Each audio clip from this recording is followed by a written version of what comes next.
Good evening.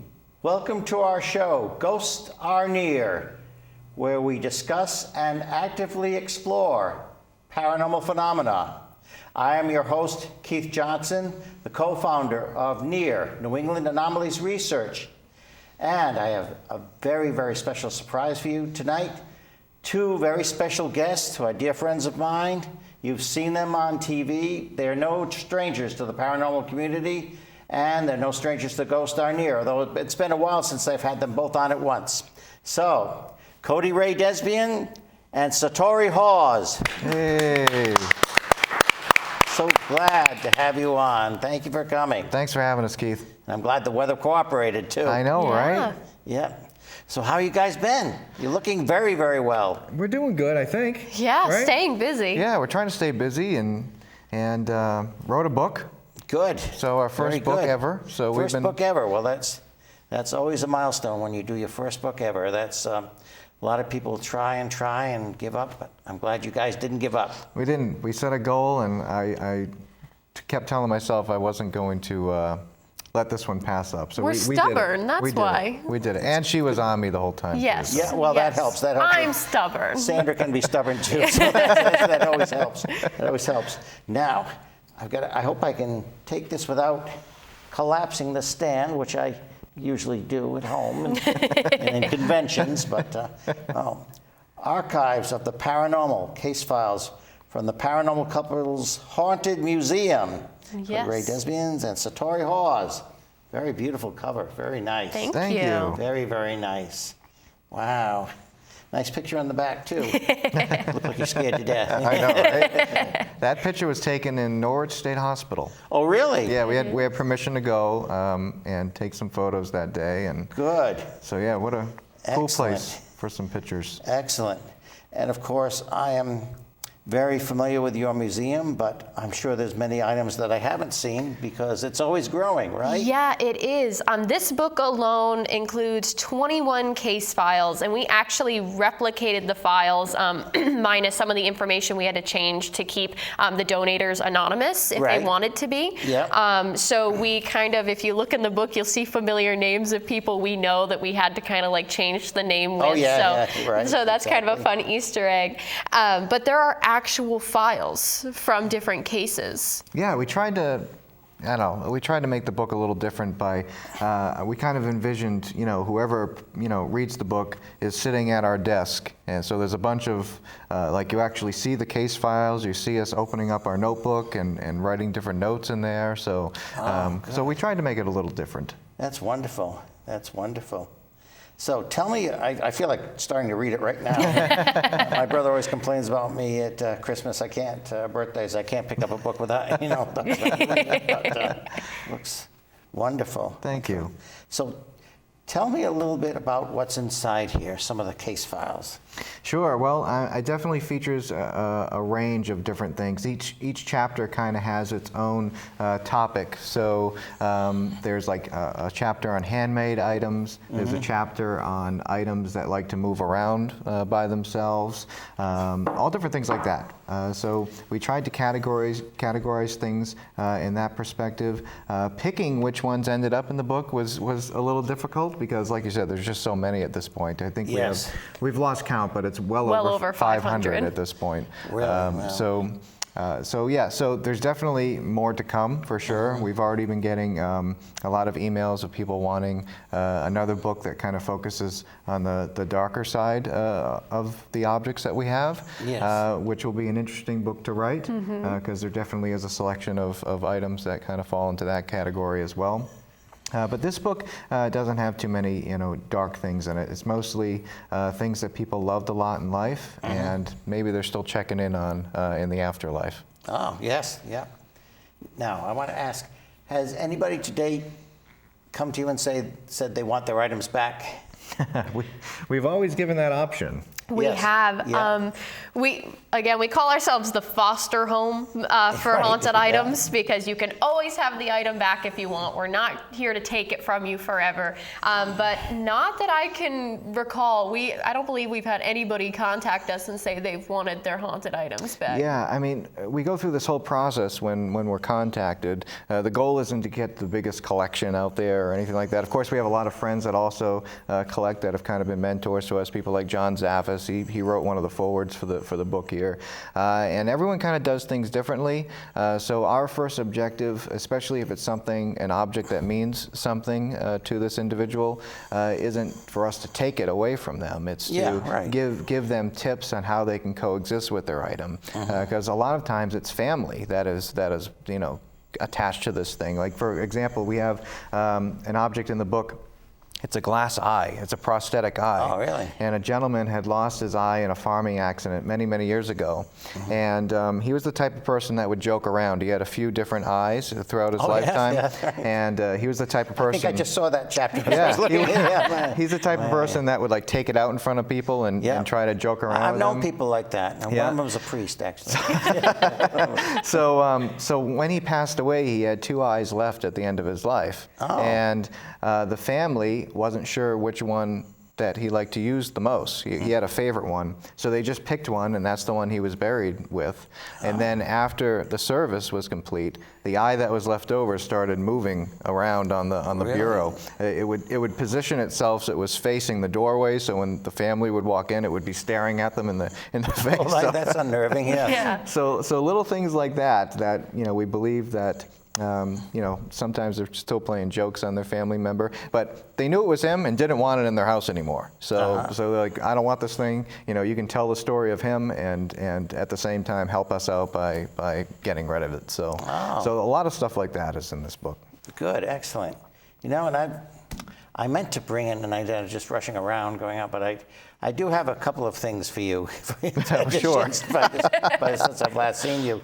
One of them's a Ouija board. Okay. Which I've blessed it and everything, totally anointed it and everything like that. Nice. I wouldn't go using it, obviously, but but I'd like to give that to you when I see you next. Cool. Well, thank you. Absolutely. We'd be happy to take it. Better than burning it. That's Yes. true. Yes, as That's you true. know. And I also have a cousin.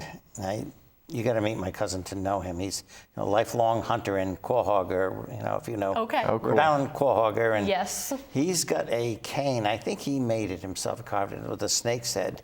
Oh, and wow. it's cursed for some reason. Interesting. He's... Interesting. I mean, there's a lot of meaning. It all depends on the meaning. We believe intention is everything behind. Yes, yeah. Behind making things. He's scared of it. He keeps it in a gun case, actually. Interesting. Very interesting. Yeah. I mean, we love stuff like that. We love the stories. So. Oh, yeah. This does have a lot of story behind it. He's got a lot of stories behind him. He killed a deer and ate the heart right there. Oh, so it's geez. kinda, Oh my goodness. he's kind of the eccentric of the family. Okay. They think I'm the eccentric of the family. And I'm not. But yeah. And so what are some other items? I want to ask, are there any items that you too are personally unnerved by? There are, well, in our collection, there are items that do kind of make, at least me, I'll speak for myself, uneasy. And those are the items I don't spend too much time with. And maybe one day when we open the museum, we'll allow some people to see them, but not all people. But in this book, there is one item that the story is a bit unnerving. It's a paw. It's a monkey's paw. Oh, That's wow. the one I was thinking Yes, of too. Yeah. and this Sounds like Ripley's Believe It or Not. Yeah. very much so. This woman sought out a monkey's paw because she needed to make wishes on the claw.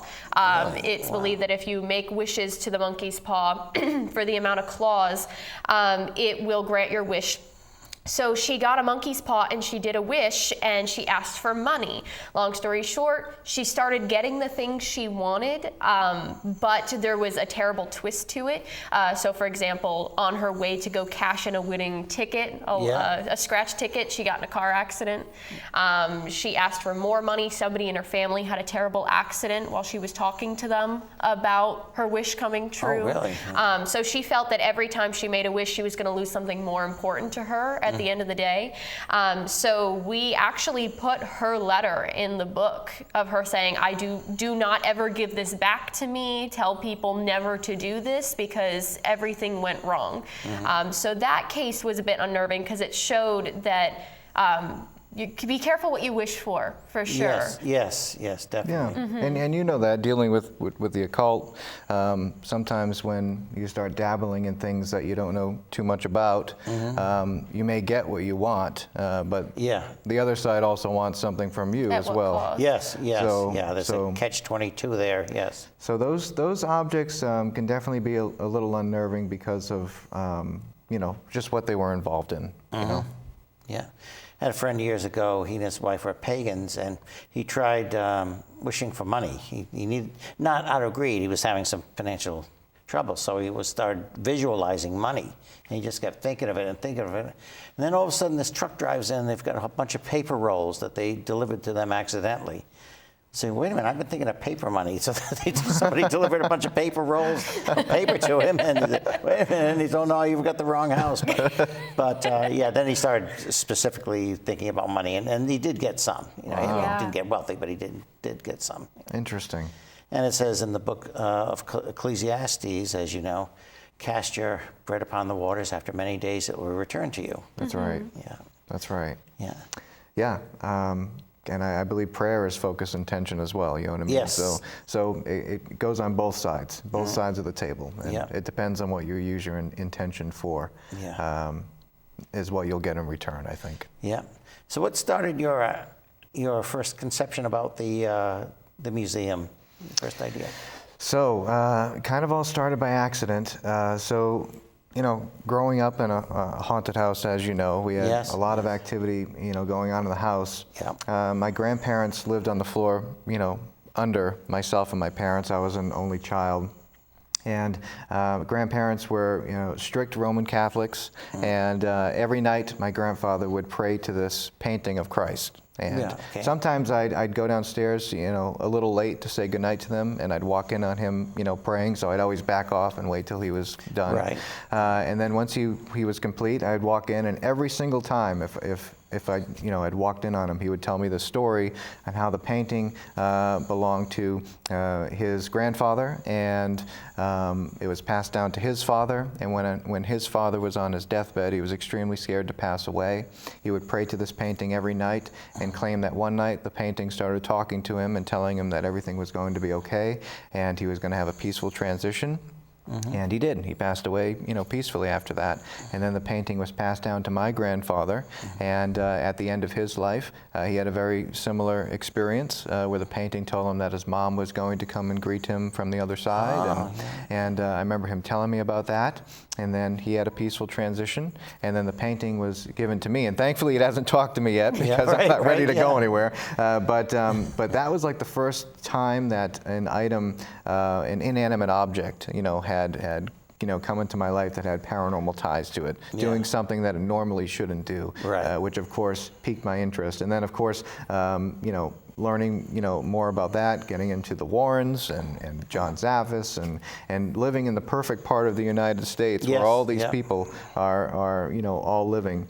It was a no-brainer to get interested in that type of thing. And then joining TAPS, we would go on cases, and none of the other team members, if we came across a case that involved a haunted object where it seemed like the object was the catalyst of everything going on, no one else really wanted to take them home. So, so we're like, okay, well, we'll take them. Yeah, and then we started telling these stories. When COVID hit, we didn't have much else to do. So we were like, we're going to go online, start telling some people these stories about some of the items we have in our collection. And it got a lot of attention very fast. And people from all over the country, all over the world were contacting us and saying, hey, I have a story. I like the way you guys are telling the stories of these people, even whether it's actually proving itself to be haunted as an object or not.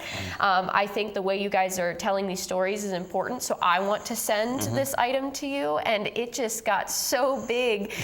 Like Cody said, we were never trying to be the biggest museum or the coolest museum, but we definitely gained a bit of a reputation with the items. And definitely, I feel like the way we're doing it is pushing things positively into the future a bit, instead of looking at the dark of everything. Absolutely. That's very good, very good. And of course, it is essentially a traveling museum too. I don't know if you can take everything with you, but you do take a lot with you when you go to conventions and the like. And so. Yeah, we're looking for a location right now, which could be as soon as next week with the way things go in our lives. Yeah. But we're looking for a location that we can bring people in where maybe you can stay all night if you wanted to with the items. I mean, your first location. That's right. Yeah, you know. That's right. And we still travel with a few items here and there. This year we're actually launching a theater tour with John Zaffis, and so this fall we're starting to do a few of them where he's bringing a few of his items out and we're bringing a few of ours out, and just telling the stories together and having a good time doing that. So we'll always still travel with a few of them, but a location is definitely the end goal, because we're running out of room quickly in the buildings that we have on our property. So Right. So, You know. Yeah. Yeah, it does expand. It does expand. It does. It does. Yeah. So, of course, you two have both been in the paranormal for some time. Before you met, you were both into the paranormal. And I guess you would call yourself paranormal researchers or paranormal investigators. There's a whole bunch of terms for that. Yeah. You know, but, and then you met. And you found out you had some things in common. That's right. You know, investigating and similar interest and everything. And what about, I want to touch on the topic, if you don't mind, of spirit communication. Sure. Okay. Spirit communication. And most people who are paranormal researchers or investigators do wind up communicating in one way or another. And I'm not talking necessarily a seance, but people do communicate because you are dealing with kind of like another intelligence. There is a whole unseen world out there. Absolutely. As we know, and anybody who denies that is just, they haven't experienced it. That's Yes. right. You know, because That's right. once they do, they'll be convinced. Yes. Yeah. I want to say, you two have been designated at times as human Ouija boards. That's right. Human Ouija boards, I okay. guess so. Yeah. Want to explain that, elaborate? I mean, I've seen you do it, but I'd like you to elaborate in your own words. Sure. Yeah. So we used to start off by saying, ever since we first met, we somehow figured out that when we're together, we can create this, I guess, reaction that everybody can experience. It's like sounds and movement, and we're able to take that sound and movement and communicate. So kind of like how you said with the human Ouija board, we started hearing weird noises, and over time, TAPS, the group we were with, said, maybe you guys should experiment with this a little bit, because it seems like whenever you guys are together, something weird happens. So we started thinking, okay, the spiritualist movement, which is very prominent in the field even today. Certainly. We did think of Ouija boards. You know, if we start asking intelligent questions and asking for letters, can we get responses? And so we started spending time together, realizing that if we actually physically touch, the sound gets louder. If we ask questions, we will get responses on command, which is pretty amazing. But it seems like it's something that's accelerated over time. I've always said Cody's been weird all his life. Oh, well. And compliment. I think when the right energies find each other, weird reactions happen. So I think when we met, whatever we could both bring to the table accelerated. I think if other people come into contact with us, the chances are more reactions can happen. Absolutely. I'll let you absolutely, elaborate further. I think when certain energies, I mean, anybody who's been in this field for some time and works with different people, you may start to notice that there's a certain group of people that you get better results with, and that makes up your team, right? You find this good group of people that just really flows well, and I think it's on the same premise of that. When you find people that kind of vibrate on the same wavelength, the same energy wave as you do, sometimes you can get better results. And I think with Satori and I, we definitely noticed that there was, something strange going on, I think, energy-wise, as a reaction to combining our energy and by holding hands. And that, like Satori says, dates back to the spiritualist movement. Everyone would stand, go around the table and hold each other's hands to combine energy. So I definitely think there is something to that. And like Satori said, I've been investigating a while before I met Satori, and the first team I was ever with was a spiritualist-based team, and they relied heavily on mediumship and connecting to the other side in that way. So I definitely have had some strange experiences in the past, and then I think when the both of us came together, it just kind of elevated that. It definitely is a process, the type of communication that we do. It's controversial too. It's definitely controversial, of course, Controversial. especially when you're viewing it on a videotape rather than being there in person. It's definitely different, but it works for us. It gets the results that we want. It helps the people that need the help, and that's why we still do it. Yeah. What made your decision? What influenced your decision to go public about it? So I'll be honest. At first, it was kind of me that really wanted to keep it a secret. I think we really talked about it, and the way the field is right now, especially with the rise of the internet and things like that, I think that we just found it better to be, more private about it, help people. We don't take money from the people we help with that method. So we were like, let's just do our own thing privately. We don't want to seem crazy. And then we just kind of decided, well, I'd rather be hated but honest about who I am, and I think both of us felt that way, than quiet and have everybody like us for people we're not. So we decided, well, they're going to think we're crazy either way, so why not seem like we're crazy? So we came out about it, and it did have a lot of mixed response, and that's okay. Everybody's opinion's completely valid. I do think it got some unnecessary hate because some things online were pushed that were not true about us at all, but that's the internet, that's the way it works. But in that process, we also found that we helped people. We brought closure to people. We got people to even think more about, is there something on the other side? So I think that in a sense we did make a positive impact in that way, and we actually got a lot of people to try it. Because as funny as it sounds, pun partially intended, don't knock it till you try it. We had some teams realize, okay, well maybe we should do what the old time spiritualists do. Maybe we should hold hands. Maybe we should sit and ask questions and try to spell things out. And we've had teams reach out to us and say, I tried this and I'm getting some weird responses that I can't explain. So I think in that sense, where we also kind of made a positive impact in that way. Yes, I mean, it was definitely, and then once it hit like the internet in a Main Street type way, it definitely changed our perspective on things as well. You know what I mean? Hearing people reach out to us and having their own experiences on just watching what we did, like Satori said, bringing closure to people, definitely made us feel a lot more comfortable that we made the right decision and showing the public on what we do. Okay. Could you describe how how an event will go when you're there, and how does it start?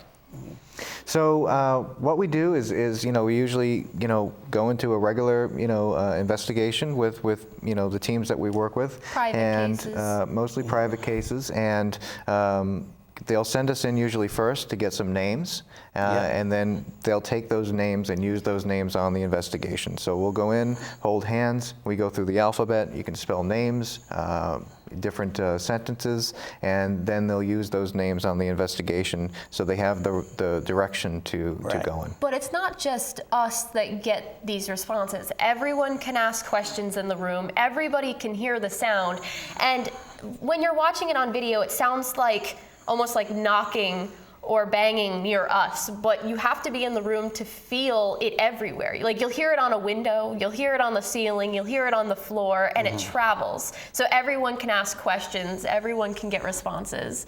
So in that way, it's pretty interesting for everyone. Yeah. Okay, now what if somebody is in the room during a communication? Can you touch a surface and actually feel the knocking. Oh, absolutely. In some cases, yeah. Vibration there. Some cases we can't figure out where it's coming from. We can't find the source. But Yeah. sometimes we will feel it. We've had investigators that are actually deaf even be in the room with us, and they Well, that's they have interesting, yeah. yeah, they have better. I guess I don't know what the word is. They can sense better They have perceptions feeling-wise. that have been developed. Yeah, and we've just watched them go around the room and feel on different items and actually feel the vibrations and be able to pinpoint it to a sense. Yeah. Oh, okay. Yeah. Yeah.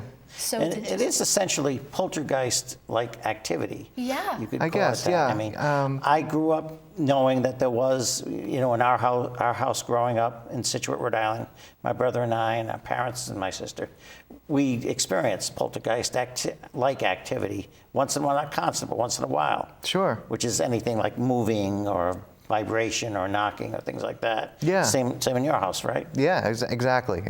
And yeah, there's been different theories. It's either, poltergeist. John Zaffis thinks it may be something psychokinetic, some sort of psychokinetic reaction. It's one of those things that we're definitely interested in learning more about. We've done some tests with some different individuals and looking to definitely further that in a scientific environment because we definitely think it's some sort of reaction that's happening. And if you were to look into our bodies while we're doing this, either through some sort of machine or something, brainwave scans, that you would see some sort of reaction while this is going on. Yes, and there's also sorts of photographic devices that can measure things now, and it's becoming more and more advanced. And I'd like to actually see more of that, what's going on behind the scenes. Absolutely. Absolutely. And of course, you both were tour guides at the Conjuring House. That's right. We For a were. number of years. Yeah. That's right. Yeah, for 2 years we lived there for 2 weeks out of the month. Definitely. You were caretakers. Caretakers. Yeah, it definitely was an amazing experience, and we definitely hope that the house falls into good hands. falls into good hands in the future. We hope so. So it's near and dear to me. Absolutely. Since I've been 18 years old, I've had so many experiences there. Absolutely. And you've done, of course, your technique there as well. Oh, a yeah. number of times I've Yes. seen on TV and Yeah. such. Absolutely, yeah, and yeah, the spirits there are great. One prominent spirit was Abigail Arnold and her husband John. They would come forward quite often there and communicate. They were almost like the spokespeople for the house, and a plethora of other spirits that are just with the land. And they were early owners of the That's house right. and the They property. were. That's They right, were. the Arnold family. Doing our method so many times at that house and actually living there the way we did, I think it really developed our relationship with these spirits in the house. It wasn't just, our average private investigation. We spent so much time with these spirits. They were like family to us. Oh, yes, yeah. Yeah. Well, there's so much more I want to talk about, because we've only got about a minute left or so like that, but I do appreciate it very much, you sharing this. Thank you. Quickly, what's ahead for you two? Sure. So we have the theater tour coming up in the fall and a bunch of different paranormal conventions and events. Go to our website, paranormalcouple.com, where we're usually updating that with all the current stuff that's going to be happening. Good. And of course, the book is out and everything. Yeah. And wonderful, wonderful. Yep, you can get that anywhere books are sold, and on the internet, Amazon, and our website. And handmadebyhawes.com, my Yep, jewelry business. You have a jewelry business, yeah. Oh, yeah. Oh, Yep. very good. Yep, so it all links together. You'll find everything. Good. Yep. We're out there. You can always find us. You'll find us. Always find us. Yep. Well, I want to thank you so much. Thanks, Keith. And God bless you. You as well. God bless you, dear. So Thank good to see you. you again. Absolutely. And I'm glad you're doing well. Wish you success. And I hope you come back, because we got to continue this. Absolutely. Absolutely. Definitely do. Part two. Part 2, Part 3, Part 4, All right. All right. Anything really bad ever follow you home quickly?